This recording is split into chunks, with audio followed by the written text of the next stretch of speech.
am standing here at the southeast corner of my property, overlooking Flint Creek. I'm sure you can hear that. The water level there, I want to say, is probably about 2 to 3 feet deep right now. Normally it's kind of a small trickle, but due to the snowmelt and everything, it is up a little bit. I promised a little bit of footage of the creek this year to somebody on Rotella Streams. I think it might have been Mike Malone, can't remember. So here it is. We're gonna make a little journey, watching out for thorns. Oh, see if we can get across the front line of the property. So you can kind of see up there my garage, the roof of the house there.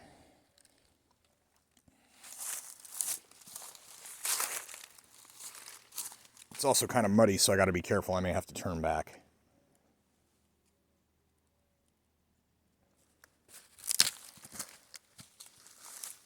It's going to be the easiest way here.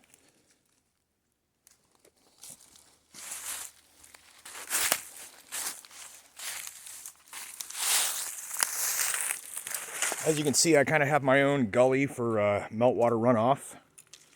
There's actually a concrete tube in there too. And this is joined from up that way where the septic comes out, and it also trickles down. Oh, there's a tire. Classy.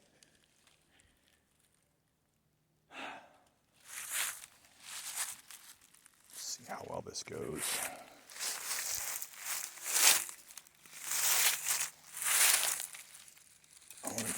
Be careful not to slip, not to get hit by thorns. Not to break off these Siberian elms, because the wood is always brittle even when it's alive. So yeah, this is how I used to get down to the creek when I was a teenager. Was just kind of climb. That's the spot I would normally walk down the trail to. And I've cut some kind of paths to make your way down, and then you can go right underneath the fence here.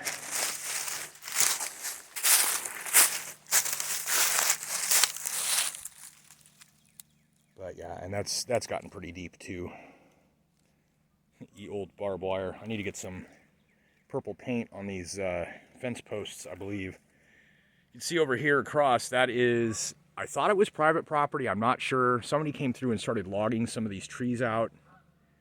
And I believe that far side of the bank, see there's an oxbow that goes that way, and then you can kind of see the far side over there.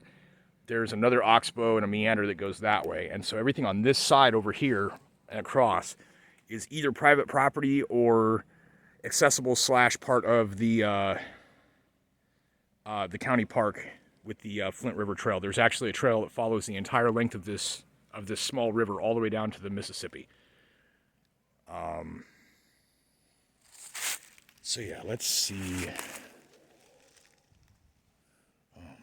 And see, there's a bunch of wood down here that the beavers have been getting at that I might want to. I don't know if they're building. I don't think they're building a lodge up here, but there's a lot of chewed up stuff. I don't know if this isn't going to build on this side, so we'll go this way.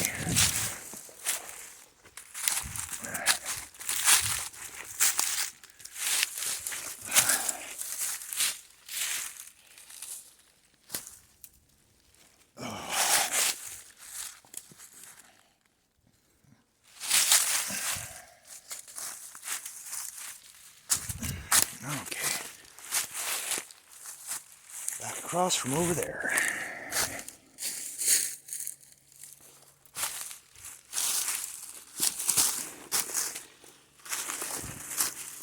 Yeah, see, I would, oh wow, look at that. I wonder if they're just trying to build it here, but, I mean, there's beavers here.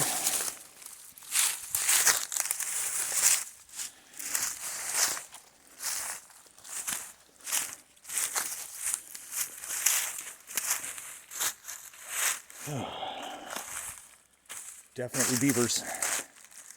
And so the thing is, like, they're just chewing. I think they might just be chewing to keep their teeth from overgrowing, but this is, all this dead wood is oak. These are oaks. You look at that. You see that right there?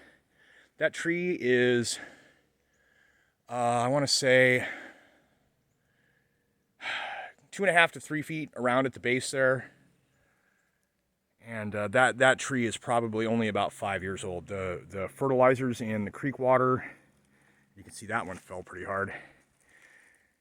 I should cut that up. And the problem is I don't have a gas-powered chainsaw. It really sucks. Most of these are oaks. Like I said, that's a really young tree. All of these big fatties down here are super fertilized by the farm field runoffs. There's probably a little bit of anhydrous and whatever in there from time to time, and just a soft base with a lot of water right at the roots. Those are some freaking enormous trees. Here, good to see some of this stuff. I'll hopefully come back down and pull some of these up, or chop and haul or whatever, and get some of this wood out. But because I can't, I mean, I don't think they're trying to build a lodge here. I don't want to disrupt the environment at the same time. This is firewood, like oak, good firewood, as opposed to this Siberian elm, which is not that good firewood. And here you can see we've got kind of a washout, but I don't seldom does the water ever get up this high. So who knows? But yeah, they felled a tree onto my property. And this other big, magnificent oak, I really need to get that before it turns into something like this that's just kind of too much to deal with. And also, habitats. You can see there's fox den or beaver den there. There used to be foxes here. All of these little fallen trees I should probably be able to get out. And that's all oak. Oh. Yeah, critters living in that one. I can't see. That's the thing, is once it gets too far down like that, they become habitat for animals, and I really don't want to interfere directly. This one's gonna fall eventually. This thing's been dead since we got the place 20 some years ago. Oh shit, going on 30 in a couple. Summer 94.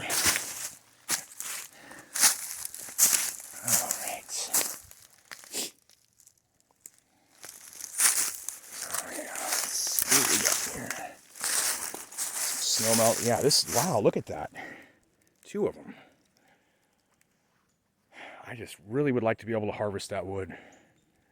It would be nice. So across the hill here, you can see all these game trails. This is a thriving, ooh, big rock. A thriving habitat for many woodland creatures, and so I want to be able to survive with my wood to burn, but also not to interfere with their livelihood. Look at that. I think that is some kind of granite, maybe. Just hanging out. That's possibly a glacial deposit rock kind of thing, just sitting here.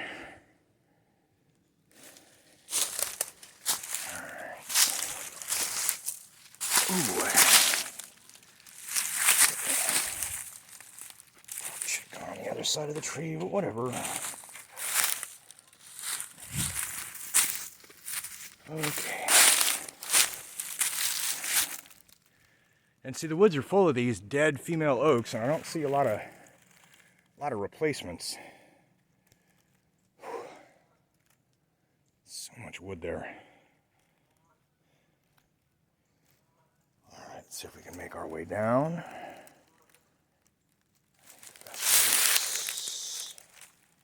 Maybe this way.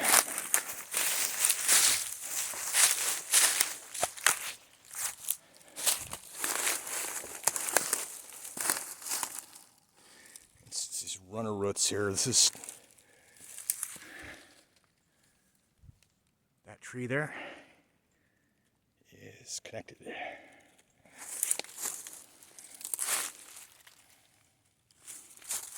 It's just the curl of the burrow. It's just the way of the world.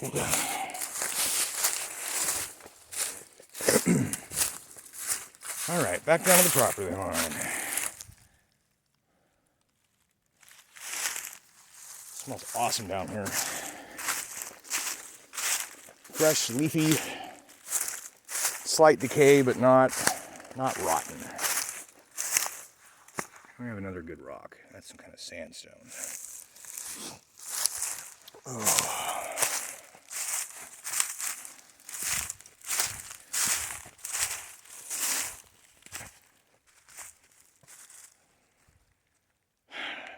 30 years ago when we got the place, this was a sandbar beach. This has gained about 5 feet of elevation through this whole area. This went almost directly down to beach. You can see where the little curve of the hill is there. That used to be more of a bluff. It's like real-time ecology. Stunted cedar. Oh, that might be a female growing there. I don't know. We'll see. And then there's that big old one there. Also, oh no, that one's alive, I think. That's the biggest one, I think.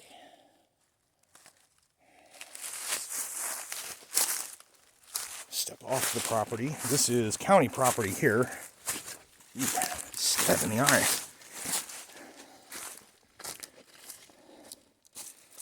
Look at this amazing topsoil down here, though.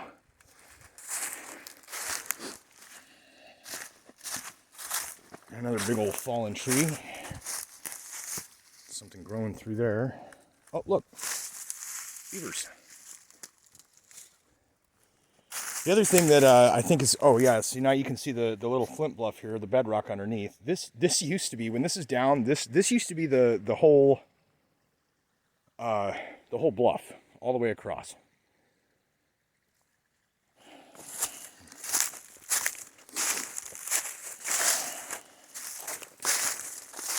I'll show you how big this is.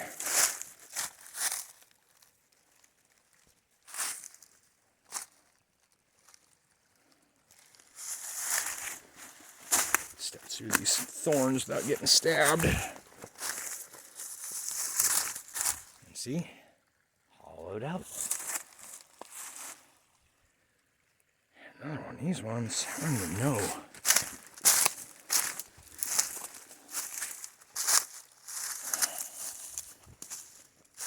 See where it was and where it fell. I must have just had root rot.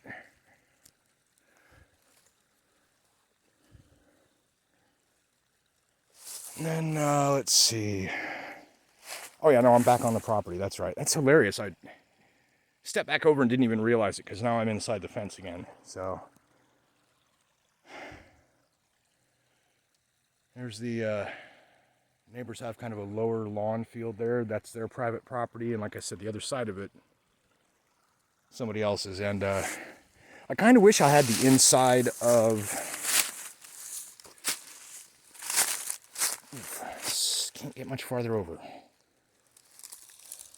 Kind of wish I had the inside of a curve of the river like that, because supposedly that bank over there is the best place to pan for gold.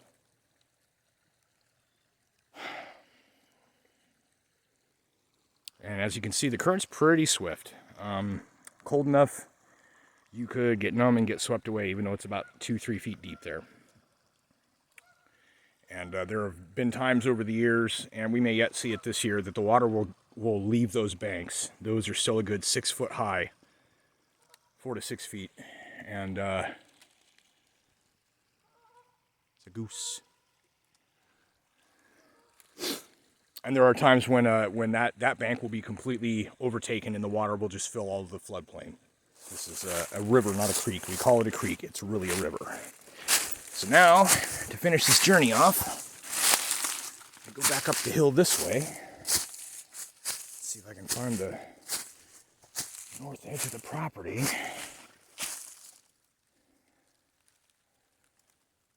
Yeah, it's over there a little bit. It's hard to do anything with some of this stuff besides just let the woods be, you know? Sunset color's coming too, that's awesome. Okay, try and spot a way through.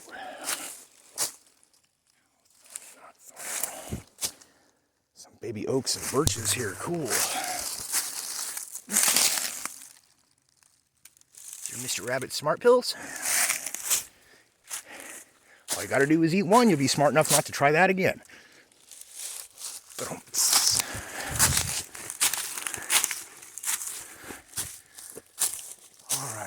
one that is, I don't know what that is. It's not an oak.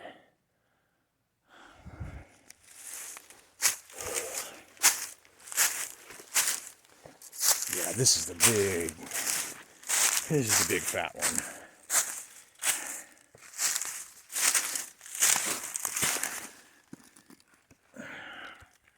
Hope you can see exactly how big this tree is. I couldn't even put, it would take 3 people hand to hand to go around this tree. Huge.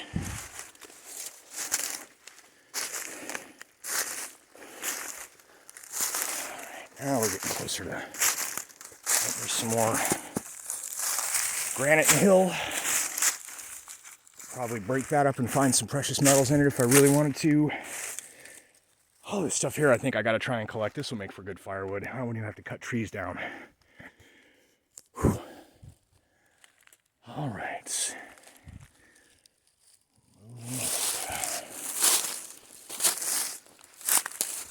It does get pretty thorny back here, so I gotta be careful. You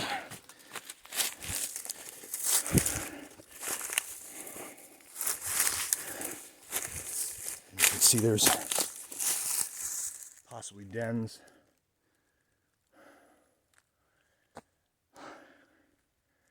Basically, the way these deciduous woods work is that there's a forest fire or a major clearing. All of the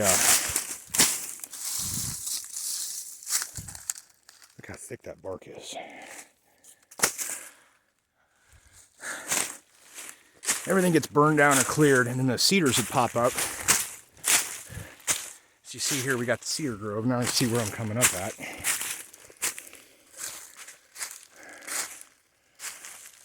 And then in and amongst the cedars, providing the shade and the acidity to allow oak trees and such deciduous hardwoods to grow.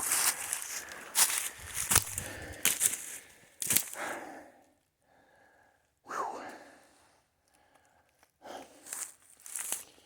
And then what ends up happening is the deciduous hardwoods get big enough that they block out, the canopy blocks out the light of the sun, and these other evergreen trees then would shrink. So eventually, say maybe 20 more years from now, all of these oak saplings will be very tall on the top of this hill, and these cedars will begin to lose their lowers until they're just a little bit at the top. This is all oak. A lot of white oaks down by the river, red oaks up here. You can see my cardboard boxes that the wind blew. Got my work cut out for me. Maybe I can get that to run. I heard it didn't work. If I can get that to run, I can till some garden space. Does not smell as nice up here as it did down there. So here we are.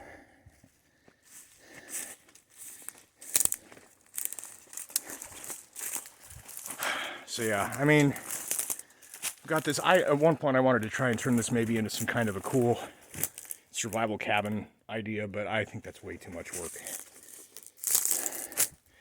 This, kind of thinking I would like to try and cut some segments and haul over and use that to fortify the side of the dome so that it doesn't collapse from expansion and weight. Got groundhogs living in here as well as underneath the foundation, because there's a concrete floor under all of this. Those white spots are not snow, that's concrete. And that right there is that poison ivy colony that I was taking pictures of last fall and summer. That's a very large, very robust poison ivy. And there you can see the pool through the foliage. Oh. And you can even see here that there's places where this was the floor crossbeam. And actually this might be one of the chunks that I just used that for a foot or something. I don't know. I also kind of feel like I'm probably going to have to do concrete, like a footing. And my burdock. It's I got.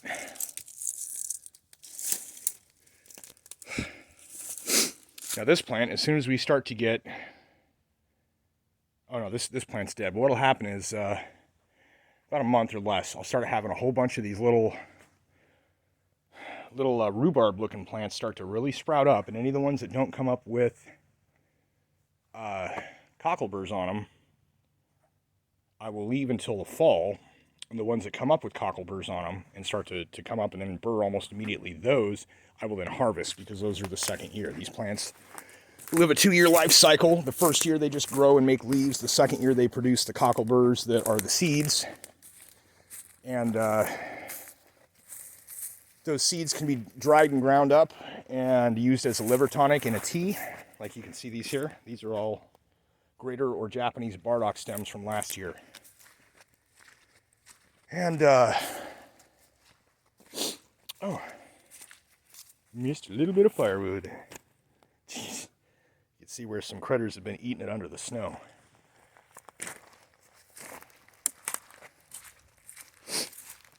And there you can see one of the groundhog dens that goes underneath the barn. The driveway is finally clear of snow.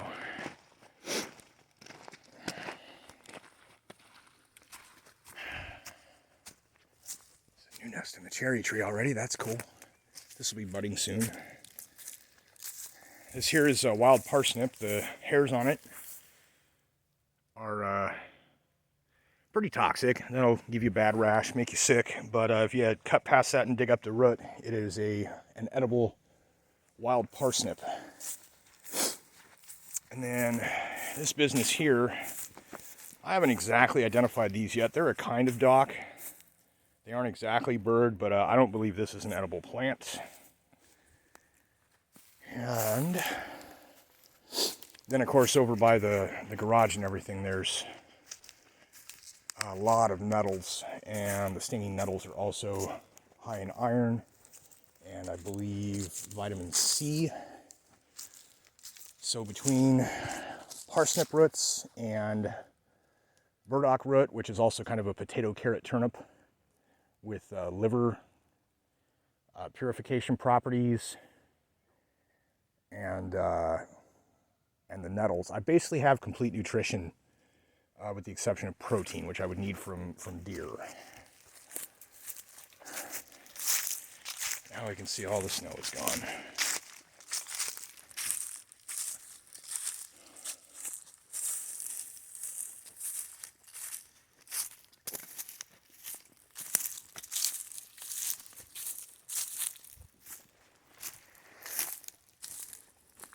Through the woodland tunnel. I can see if I got any mail yet. Yeah. Oh, hell yeah. Oh, that's nice. In this envelope is the money I'm going to be able to take, deposit in my bank, or my credit union rather, and thankfully be able to fix my truck, prevent me from being stranded so much. A little bit extra money to make sure that I've got food, keep my bills good for a minute. And yeah, that drained out nicely. That's my lilac bush that I was talking about. I got to cut the mulberry out of there. And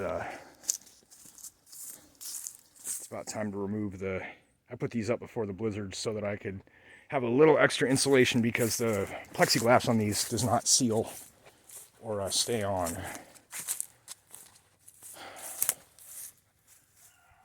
Clear roof.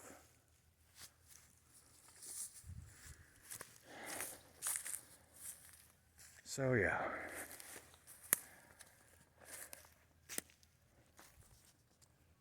Now come just about full circle, because that right there next to those septic tubes is where I went down into the woods. All this fireplace ash that I spread on the places that burned last year. I set fire to some grass clippings to renew the lawn, made my little jokey video about a UFO attack. Firing. And while we're here, shout out to Maria Ekman. I hope I said that right. Hope that wasn't cheesy. From Sweden. I was talking to her about the stone. This is my Philosopher's Stone. It is a very large rose quartz. And it was dug up from inside that trench area where the snow is. So, yeah. Now I got the thaw tour complete. I believe that is all. 26 minutes is enough. Peace.